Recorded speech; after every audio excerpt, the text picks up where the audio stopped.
बाद कथा आई है जलंधर की कथा। ओ बड़ा अद्भुत प्रसंग है। शंभु कीन संग्राम अपारा। महादेव का बड़ा भयंकर युद्ध हुआ इससे। किससे? जलंधर से। और जलंधर की धर्मपत्नी का नाम था सती वृंदा। शंभु कीन संग्राम अपारा, धनुज महाबल मरहि न मारा। नहीं मार पाए महादेव। क्यों नहीं मार पाए?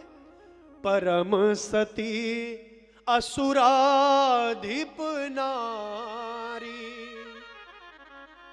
परम सती असुराधिप नारी, तेहि बल ताहि न जितहि न पाहि। उसके सतीत्व के बल से महादेव उस दैत्य का विनाश नहीं कर पाए। मेरी बहनों, आप अपने स्वरूप को पहचानिए। आप क्या हो? आप अपने रूप को जानिए मेरी बहनों। महादेव युद्ध में गए लेकिन इसके पति को नहीं मार पाए, जलंधर को नहीं मार पाए। क्यों? क्योंकि जब जब महादेव अपना पिनाक धनुष उठाते, जब जब महादेव उस पर प्रत्यंचा चढ़ाते, जब जब अपना त्रिशूल उठाते, तब तब इसका जो सतीत्व धर्म था वृंदा का, वो कवच बन करके सामने खड़ा हो जाता। महादेव मार नहीं पाए इसको। इसलिए मेरी बहनों, अपने सतीत्व को पहचानिए। क्या ताकत है आप में। हमारे वेदों में, पुराणों में कथा आती है, सूर्य भगवान को रोक लिया उस सती जती नारी ने। सती अनुसुईया के विषय में सुनते हैं, तीनों देवता परीक्षा लेने के लिए गए, 6-6 महीने का बच्चा बना दिया। अपने सतीत्व को आप पहचानिए। क्या शक्ति है आप में। आप साधारण स्त्री नहीं हो, आप साधारण नारी नहीं हो, आप तो नारायणी का स्वरूप हो। अपने आप को आप जानिए, अपने आप को पहचानिए। तब भगवान शिव ने एक लीला रची। भगवान नारायण ने लीला रची। इस दैत्य का विनाश तभी हो सकता है जब इसकी धर्मपत्नी का सतीत्व नष्ट हो जाएगा। इसकी जो पति परायणता है, जब वो नष्ट हो जाएगी, तो भगवान नारायण ने जलंधर का रूप बनाया। शिव महापुराण में बड़ी विस्तृत कथा है। जलंधर का रूप बनाया। इसको लगा मेरा पति आया, छटपटाने लगी। धर्मपत्नी है ना। ए जी, आप कुशल हो। जय हो महादेव, जय हो महादेव। कितनी अपरंपार कृपा हुई तेरी स्वामी, जो मेरे पति कुशलता पूर्वक लौट आए। बड़ा सत्कार किया, बड़ी सेवा की। धर्मपत्नी और पति के रूप में जब कक्ष में गए, तो पति के वक्षस्थल पर भृगु ऋषि का पद चिन्ह देखा। बोलो हर हर गंगे। भगवान नारायण के वक्षस्थल पर, हृदय पर 2 चिन्ह हैं। एक चिन्ह है भृगु पद चिन्ह और दूसरा चिन्ह है श्रीवत्स का चिन्ह। 2 चिन्ह है भगवान नारायण के हृदय वक्षस्थल पर।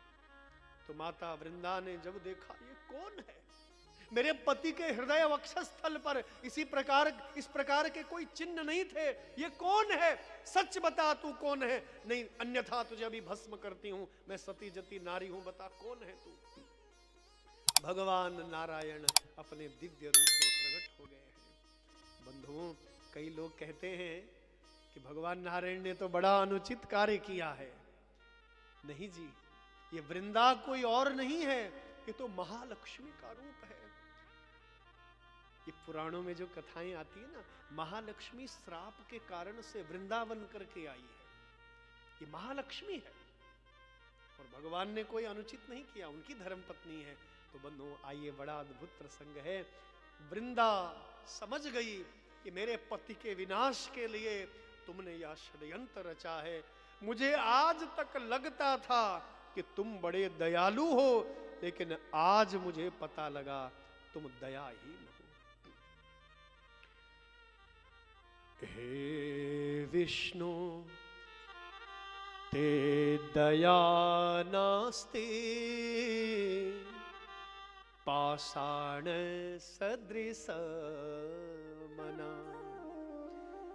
हे विष्णु ते दया नास्ति पाषाण सदृश मना पति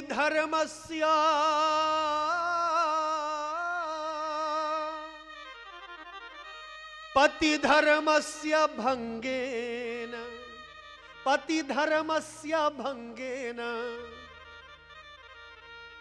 मम स्वामी हता खल मम स्वामी हता खल मम स्वामी हता खल। मेरे पति को मारने के लिए तुमने षड्यंत्र रचा है। मैं समझ गई हूं, जान गई हूं। मैंने आज तक ये जाना था, ये समझा था तू दया का सागर है नारायण, लेकिन आज मुझे पता लगा तू बड़ा निष्ठुर है। अरे मुझे अबला पर तुझे दया नहीं आई। मेरे पति धर्म को तूने भंग कर दिया। मेरे पति का विनाश करवाने के लिए इतना बड़ा छल मेरे साथ किया।